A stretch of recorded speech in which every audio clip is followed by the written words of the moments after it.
ನಂಜಮ್ಮ ಅವಳಿಗೆ ಯಾವ ನಾಡಿನೂ ನೋಡೋದು ಬೇಡ. ಅವಳನ್ನ ನಿನ್ನ ಹತ್ರ ಕರ್ಕೊಂಡ್ ಬಂದಿರೋದು ಚೆಕಪ್ ಮಾಡ್ಸೋದಕ್ಕಲ್ಲ. ಎಲ್ರು ನಿನ್ನ ಹತ್ರ ಯಾಕೆ ಬರ್ತಾರೋ ಅದಕ್ಕೆ ಕರ್ಕೊಂಡ್ ಬಂದಿರೋದು.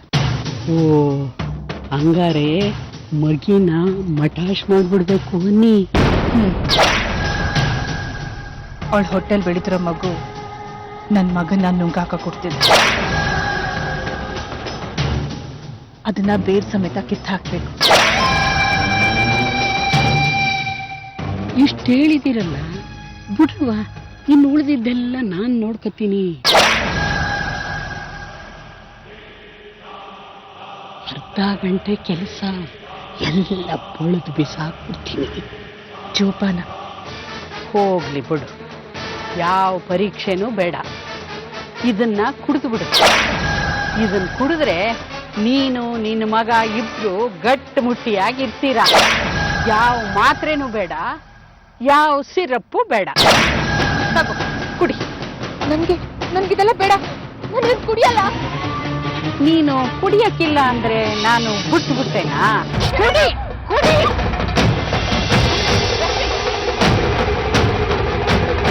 ರಶ್ಮಿ ನಿತ್ಕೋ. ರಶ್ಮಿ ಅಜ್ಜಿ, ಮತ್ತೆ ನಂಗೆ ಅಬೋರ್ಷನ್ ಮಾಡ್ಸಕ್ಕೆ ಯಾವಳು ಹೆಂಗಸತ್ರ ಕರ್ಕೊಂಡ್ ಬಂದಿದ್ದಾಳೆ. ಅಪಾರ್ಷನ್ ಮಾಡಕ್ ಕರ್ಕೊಂಡೋಗಿದಾರ? ಮತ್ತೇನಿಗತ್ತೆ ಈಗ? ನೀನೇನು ಯೋಚನೆ ಮಾಡ್ಬೇಡ, ನಾನು ಅಲ್ಲಿಂದ ಹೇಗೋ ತಪ್ಪಿಸ್ಕೊಂಡ್ ಬಂದಿದ್ದೀನಿ. ಈಗ ನೀನ್ ಎಲ್ಲಿದೀಯಾ? ನನ್ ಎಲ್ಲಿ ಕರ್ಕೊಂಡ್ ಬಂದಿದಾರಂತ ಗೊತ್ತಿಲ್ಲ. ನಾನು ಯಾವ್ದೋ ಒಂದ್ ಪಾಳ್ ಬಿದ್ದಿರೋ ಬಸ್ ಸ್ಟಾಪ್ ಅಲ್ಲಿ ಇದ್ದೀನಿ. ನನ್ಗೆ ಎದುರಿಗಿರೋ ರಸ್ತೆ ಬದಿಲಿ ಒಂದ್ ಮೈಲಿಕಲ್ಲಿದೆ. ಅದ್ರ ಮೇಲೆ ಶೃಂಗಗಿರಿ ಅಂತ ಬರ್ದಿದೆ. ಮತ್ತೆ ಏನೇ ಮಾಡೋದು? ಪಪ್ಪಂಗೆ ಮತ್ತೆ ನಂಗೆ ಮಗು ತೆಗ್ಸಕ್ಕೆ ಬಲ್ವಂತ ಕರ್ಕೊಂಡು ಹೋಗ್ತಾ ಇದಾರೆ ಅಂತ ಹೇಳು. ಅವ್ರು ಬಂದು ನನ್ನ ಕರ್ಕೊಂಡು ಹೋಗ್ತಾರೆ. ಆಯ್ತು. ಹಲೋ ಸೀನು, ನಾನು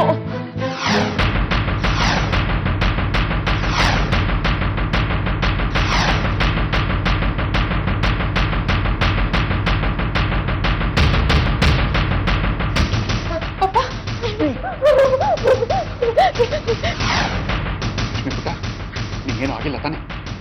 ಇಲ್ಲ ಪಾಪ, ನಾನು ಇನ್ನೂ ಸ್ವಲ್ಪ ಮರಿದ್ರೆ ಆ ರಾಕ್ಷಸಿ ನನ್ನ ಮಗುನ್ ಕೊಂಡ್ಬಿಡ್ತಿದ್ಲ. ಯಾರದು ನಿನ್ ಮೈ ಮುಟ್ಟೋಕ್ ಧೈರ್ಯ ತೋರಿಸಿದ್ದು? ನಂಜಮ್ಮ ಅಂತ. ರೇಣುಕ ಅವರು ಅಲ್ಲೇ ಇದ್ದಾರ? ನಡಿ ರಶ್ಮಿ, ಈ ನಂಜಮ್ಮ ಅನ್ನೋ ಮಾತು ಕೇಳೇ ಬಿಡೋಣ.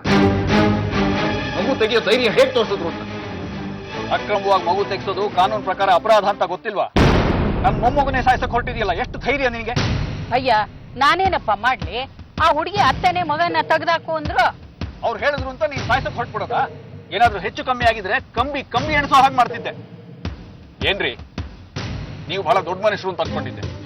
ರಶ್ಮಿನ ಕಿಡ್ನಾಪ್ ಮಾಡಿ ಕರ್ಕೊಂಡ್ಬಂದು ಅಬಾರ್ಷನ್ ಮಾಡಕ್ ಟ್ರೈ ಮಾಡ್ತಾ ಇದ್ದೀರಾ, ಸರಿನಾ ಇದು? ಶ್ರೀನಿವಾಸ್, ಮಗುನ ತೆಗ್ಸಿ ಅಂತ ನಿಮಗ್ ನಾನು ಒಳ್ಳೆ ಮಾತಲ್ಲಿ ಹೇಳಿದೆ. ಆದ್ರೆ ನೀವು ನನ್ನ ಮಾತೆ ಕೇಳಲಿಲ್ಲ. ಅದಕ್ಕೆ ನಾನೇ ತೆಗ್ಸಕ್ ಬಂದೆ. ಇದ್ರಲ್ಲಿ ತಪ್ಪೇನಿದೆ? ನೀವ್ ಯಾರ್ರಿ ಅಂತ ನಿರ್ಧಾರ ತಗೊಳೋದಕ್ಕೆ? ಮಗು ತೆಗ್ಸೋದಂದ್ರೆ ಹುಡುಗಾಟ ಅನ್ಕೊಂಡಿದ್ದೀರಾ? ಹುಡುಗ ಹುಡುಗಿ ಇಬ್ರದ್ದು ರಿಟರ್ನ್ ಪರ್ಮಿಷನ್ ಬೇಕು. ಇಲ್ಲದೆ ಇದ್ರೆ ಜೈಲಿಗೆ ಹೋಗ್ಬೇಕಾಗುತ್ತೆ. ಇನ್ನೊಂದ್ಸಲ ಮಗು ತೆಗ್ಸೋ ಪ್ರಯತ್ನ ಮಾಡಿದ್ರೆ ನಾನ್ ಸುಮ್ನಿರಲ್ಲ. ರಶ್ಮಿ, ಆ ರೇಣುಕಮ್ಮ ಇಷ್ಟಕ್ಕೆ ಸುಮ್ಮನೆ ಬಿಡೋಳಲ್ಲ. ನೀ ತಪ್ಪಿಸ್ಕೊಂಡ್ ಬಂದಿದೀಯ ನೋಡು. ಆ ಕೋಪ ಅವಳಿಗೆ ಜಾಸ್ತಿ ಆಗಿರುತ್ತೆ. ಯಾವುದೇ ಕಾರಣಕ್ಕೂ ಕೊಂಚ ಹಾಕೊಂಡಿದ್ದು ನೀನು ಹೊಟ್ಟೆಲಿರೋ ಮಗು ತೆಗೆಸ್ತೇ ಬಿಡೋದಿಲ್ಲ ಅವಳು. ನೋಡು, ಒಬ್ಬಟ್ಟಿಗಳಾಗಿ ನೀನು ಅವ್ರ ಮನೆ ಕಡೆ ಕಾಲಿಡ್ಬೇಡ. ನೀಚ್ ಹೆಂಗ್ಸು ಆ ರೇಣುಕ. ಮನೆಗೆ ಬಂದು ಸೊಸೆಗೆ ಮೋಸ ಮಾಡಿ ಅವಳು ಮಗನೇ ಕೊಲ್ಲಕ್ಕೆ ಪ್ರಯತ್ನ ಮಾಡ್ತಾರೆ. ಮಗನ್ ಮೇಲಿನ ಮಮಕಾರದಿಂದ ಸೊಸೆ ಪ್ರಾಣಕ್ಕೆ ಸಂಚಕಾರ ತರುವಷ್ಟು ಸಣ್ಣೋರು ಅಂತ ಗೊತ್ತಿರ್ಲಿಲ್ಲ. ಲಕ್ಷ್ಮೀ ಪುಟ್ಟ, ಅಲ್ಲೆಲ್ಲ ಓಡಾಡ್ ನಿಂಗೆ ಸುಸ್ತಾಗಿರುತ್ತೆ. ಒಳಗೆ ಹೋಗಿ ರೆಸ್ಟ್ ತಗೋ. ಕರ್ಕೊಂಡು ಹೋಗ್ರಂಜು.